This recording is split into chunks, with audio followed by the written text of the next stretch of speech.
नमस्कार। जब भी आपके शरीर से वीर्य या फिर शुक्र धातु निकलती है तो वो निकलने के बाद आपको बहुत ज़्यादा जलन होती है।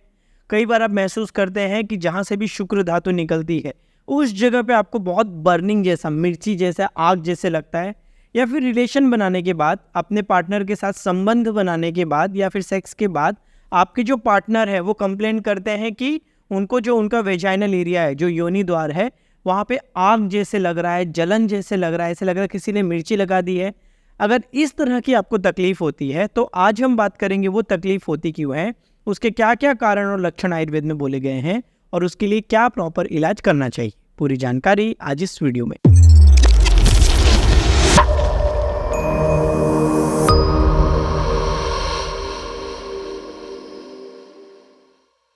स्वागत है आप सभी का डॉक्टर अरुण मिश्रा इस चैनल पे, जहां हम बात करते हैं वाजी कारक या फिर जो सेक्सुअल डिसऑर्डर्स होते हैं उसके बारे में और लाइफस्टाइल रिलेटेड प्रॉब्लम्स को कैसे आयुर्वेदिक तरीके से ठीक कर सकते हैं उसके बारे में। आज का टॉपिक है ऐसे लोगों के बारे में जिनको शुक्र में जलन होती है या फिर लिंग, जो उनका योनि द्वार, जो लेडीज़ में योनि द्वार है या पुरुषों में जो उनका पेनिस का एरिया है, वहाँ पे वीर्य निकलने के बाद बहुत ज़्यादा जलन होना या फिर बहुत पतला सा शुक्र धातु निकलता है, उसके बारे में। तो ऐसी तरह की तकलीफें देखने मिलती हैं पित्त के बढ़ने के कारण। ये पित्त क्या है तो हम सभी जानते हैं, आयुर्वेद में 3 दोष बोले गए हैं, वात, पित्त और कफ। इन्हीं 3 दोषों के बिगड़ने के कारण दुनिया में कोई भी बीमारी होगी, जैसे कोई आयुर्वेदिक डॉक्टर के पास आता है, बोलता है कि मुझे इनफर्टिलिटी है, फैटी लीवर है, पीसीओडी है, बाल झड़ रहे हैं, थायराइड, डायबिटीज़, हार्ट की प्रॉब्लम, मोटापा, कुछ भी है, हम क्या बोलेंगे? हम उन बीमारियों के नाम का इलाज नहीं करेंगे। हम किसका इलाज करेंगे? वात, पित्त और कफ।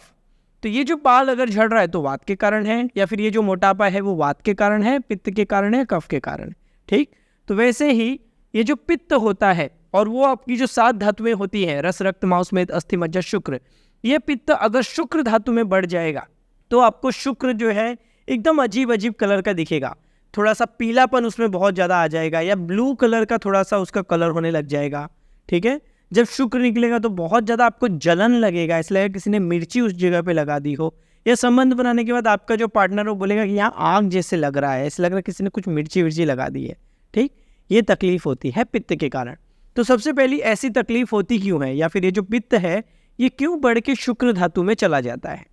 तो ऐसे लोग जो कि पित्त बढ़ाने वाले खान पान करते हैं या लाइफस्टाइल फॉलो करते हैं, जैसे कि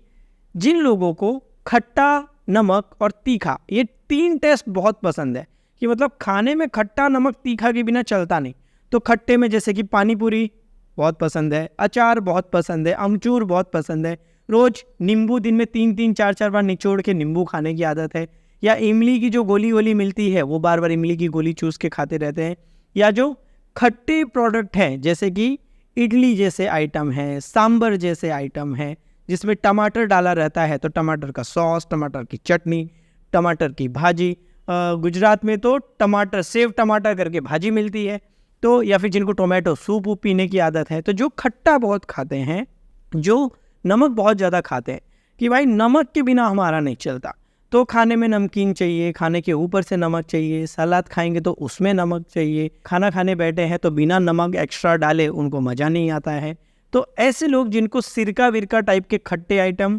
नमक वाली चिप्स, वेफर, नमकीन ये ज़्यादा, या जो मूंगफली मिलती है नमक लगी हुई, मसाला लगी हुई, वो बहुत पसंद है। ठीक, ऐसे लोग, या फिर जिनको दारू बहुत पसंद है जो नेचर में गर्म होती है, तो चकना खा रहे हैं, चकने खाने के साथ दारू चालू है। ठीक है, ये क्या करेंगे? पित्त बढ़ाएंगे। जिनको तीखा बहुत पसंद है, अंग अंग फड़का, तड़का जब तक नहीं लगेगा, मुंह से लेके पिछवाड़े में जब तक जलन नहीं होगी, तो जो बहुत ज़्यादा मिर्ची, चिली, ड्राई चिली और पता नहीं क्या, मिर्ची का अचार जिनको पसंद है, चिली पनीर पसंद है, ठीक है, ड्राई चिली पनीर, इस टाइप के आइटम पसंद है, तो बहुत तीखा, खट्टा, नमक जिनको खाने की आदत है, ऐसे लोग, जो बहुत ज़्यादा व्यायाम करते हैं या बहुत जिनको गर्मा गर्म कॉफ़ी चाहिए, बार बार गर्मा गर्म चाय चाहिए, जिनको बार बार गर्मा गर्म सूप जिनको लेने की आदत है, और जो बहुत ज़्यादा क्रोध करना पसंद करते, जिनको गुस्सा बहुत आते हैं, तो आयुर्वेद में क्या बोला है? शोकाद वायु, क्रोधात पित्तम।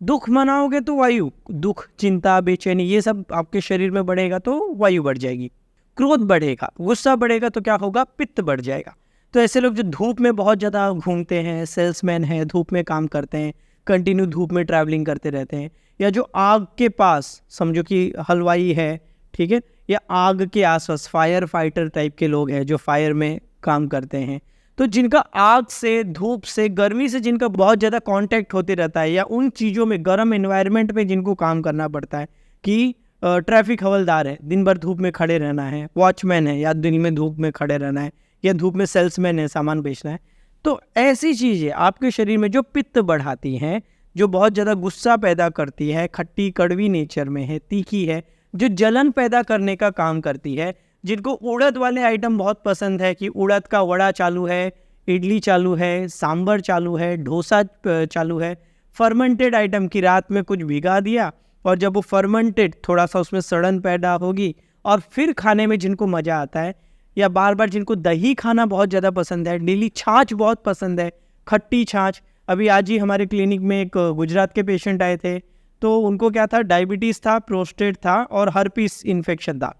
तो एकदम गुजराती में वो बात कर रहे थे, कच्छ साइड के थे, तो उनके साथ उनके जो लड़के थे वो ट्रांसलेट कर रहे थे। तो उन्होंने क्या बताया कि दिन में वो 6 ग्लास बटर मिल्क, कितना, 6 ग्लास, तो 250 ml भी पकड़ो, इंटू 6 कर दो, 1.5 लीटर वो छाछ पी जा रहे। तो ये सारी जो चीज़ें हैं जो खट्टी है वो सब क्या करेगी, पित्त बढ़ा देगी। अब ये पित्त बढ़ के क्या होगा, शुक्र धातु में जाएगा और आपके शुक्र को थोड़ा सा उसका कलर पीला कर देगा, जलन वाला कर देगा, पतला कर देगा, ऐसी तकलीफें होंगी। इसका इलाज क्या है, तो इसका सबसे बेस्ट इलाज चरक जी अपने चरक चिकित्सा स्थान के जो चैप्टर नंबर 30 है उसमें बोलते हैं कि पहले विरेचन कर लो। विरेचन मतलब क्या, आयुर्वेद में शरीर को साफ करने का, ठीक करने का 5 तरीका है, जिसको पंचकर्म बोलते हैं। पंच मतलब 5, कर्म मतलब तरीके। तो उसमें जो विरेचन है, जिसमें 5 दिन घी पिलाते हैं, फिर इसके बाद 2 दिन मालिश करते हैं और औषधि खिला के लूज मोशन कराते हैं 15, 20, 25 बार। ये विरेचन कर लोगे तो क्या होगा, जो शरीर में बहुत बड़ा हुआ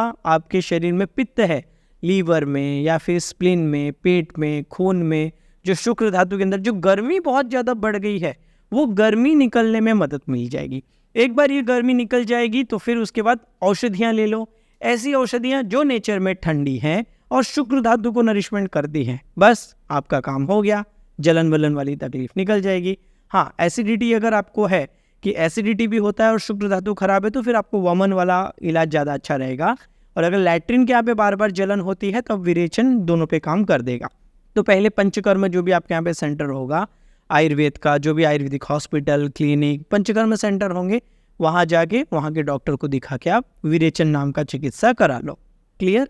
अब कुछ औषधियाँ जो आपको जरूर फॉलो करनी चाहिए, जो कि नेचर में ठंडी हैं और पित्त को ठीक करती हैं, शुक्र धातु के अंदर की जलन कम करेगी। एक है बहुत ही ईजिली मिलती है, जिसका नाम है यष्टि मधु। यष्टि मधु जिसको मुलेठी बोलते हैं, ठीक है, मराठी में जिसको ज्येष्ठ मध बोलते हैं और गुजराती में जेठी मध बोलते हैं, इंग्लिश में लिकोरिस बोलते हैं। तो ये जो यष्टि मधु या मुलेठी जो है, ये बहुत अच्छा शुक्र धातु पे काम करती है, पित्त को कम करती है। इसका नेचर भी आप क्या देखिए, ये मधुर है, मीठी है, शीत ठंडी है और वात पित्त 2 दोषों को कम करती है, कफ का स्राव बढ़ाने का काम करती है। तो रोज घी के साथ आधा चम्मच मुलेठी पाउडर खाना खाने के पहले लेते हैं तो ये बहुत अच्छे से आपके शुक्र धातु की जो जलन है उसे कम करने में मदद करेगी। फिर एक और दवा आती है जो बहुत ही कमाल का काम करती है, किसी भी टाइप का पित्त हो, कोई भी पित्त हो, चाहे वो पित्त का उष्ण गर्मी बढ़ी हो, पित्त का लिक्विड बन पड़ा हो, पित्त के कारण शरीर से दुर्गंध बदबू आ रही हो, पित्त के कारण शरीर में जलन हो रही हो,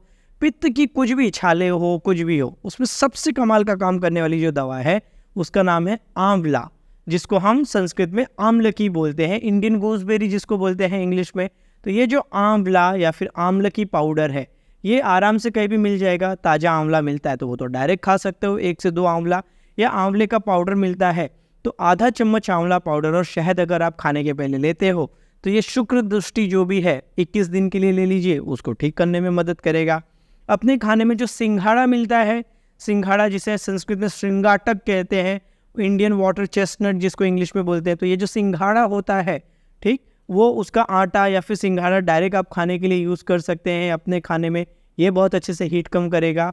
दूध और घी ये दोनों नेचर में ठंडे हैं, पित्त को कम करने का काम करते हैं। अगर आपने विरेचन कर लिया है तो डेली अपने डाइट में दूध और घी जरूर इंट्रोड्यूस कीजिए। तो 100 ml दूध, उसके अंदर 1 चम्मच घी और थोड़ा सा 1/4 चम्मच यष्टि मधु डालकर अगर लेते हैं, यष्टि मधु मुलेठी की मात्रा कम रखना, कई लोगों को दूध के साथ मुलेठी लेने पे उल्टी जैसे लगता है, तो एकदम कम मात्रा में मुलेठी लेके अगर आप लेते हैं तो आपको बहुत अच्छे से पित्त की जलन, जो शुक्र धातु खराब हुई है वो कम करने में मदद करेगा, या जो एसिडिक आपका स्पर्म जो शुक्र है एसिडिक हो गया है उसे जो है न्यूट्रलाइज करने में मदद करेगा। एक और कमाल की दवा जो है वो है प्रवाल भस्म या प्रवाल पिष्टी मिलती है, वो भी बहुत अच्छा काम करती है। तो प्रवाल 2 पिंच लेके उसके अंदर 1 चुटकी आंवला पाउडर या 2 चुटकी प्रवाल भस्म, 2 चुटकी आंवला पाउडर, ये शहद या फिर घी जो भी अवेलेबल हो उसमें मिलाकर खाने के लिए लेते हैं तो बहुत अच्छा होगा। मूंग जो है एक बहुत अच्छा काम करेगा, मूंग को आप ले लो, उसको घी में सेक के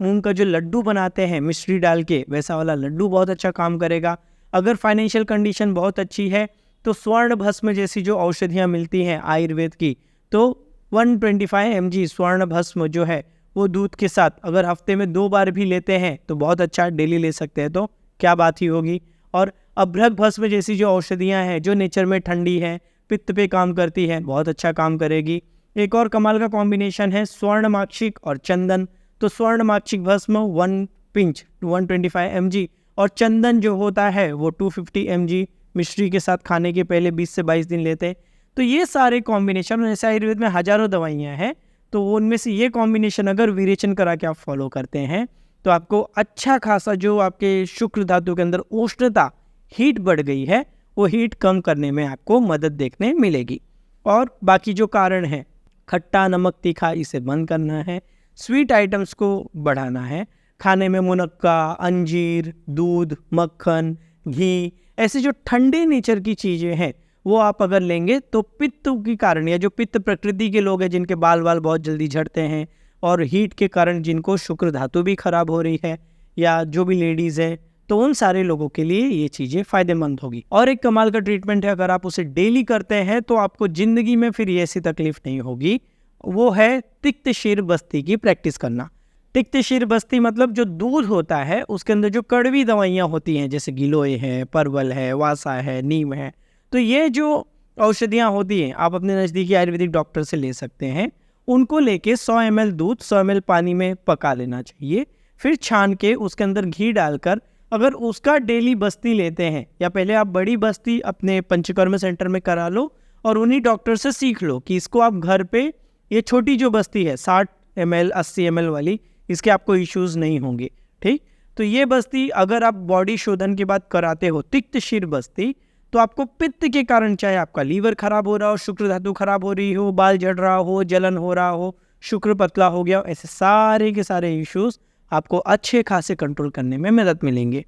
तो ये तो था पित्त के कारण जो डिसऑर्डर्स होते हैं या शुक्र धातु खराब होता है उसके बारे में। ये वीडियो कैसे लगा कमेंट करके ज़रूर बताइए, और किस तरह के टॉपिक पे आप वीडियोस देखना चाहते हैं वो भी सजेशन दे सकते हैं। आगे आने वाली वीडियोस में हम कफ के बारे में और जो मिक्स टाइप के दोष देखने मिलते हैं कि वात पित्त, कफ वात, कफ पित्त और 3 दोष अगर शुक्र धातु पे जाएंगे तो क्या रोग होंगे, उसके टॉपिक पे बात करेंगे। तब तक के लिए स्वस्थ रहें, मस्त रहें।